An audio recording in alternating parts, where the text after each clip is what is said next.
la tía negra.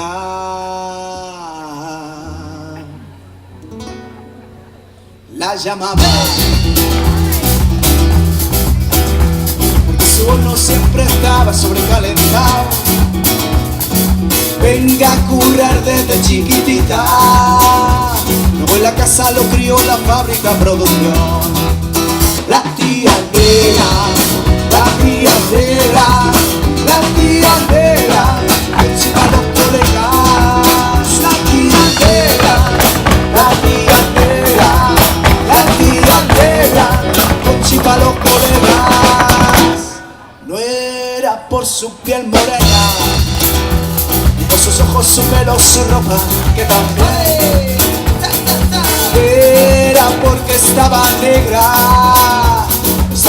de tanto rollo y topa que se despertó una mañana, ya llegaban las 6 y se miró en el espejo y se dijo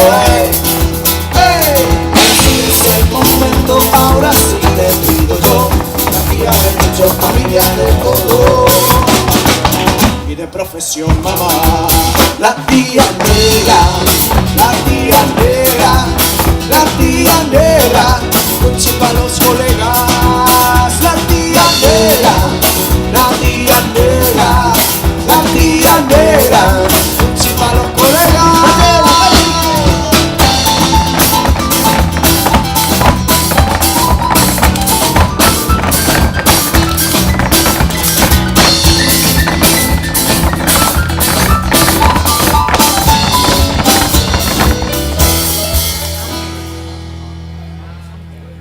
¿Cuántas veces quiso coger la puerta y salir de su sitio con su gente y su familia? La tía negra, la tía negra, la tía negra, con chipa los colegas. La tía negra, la tía negra, la tía negra, con chipa los colegas. Negra, negra, negra, negra, negra, negra,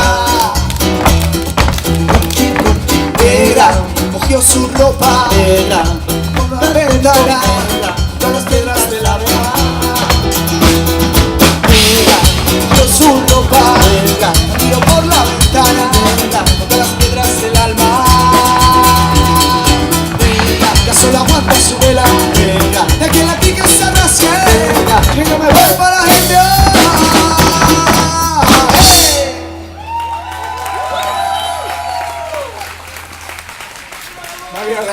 Thank you.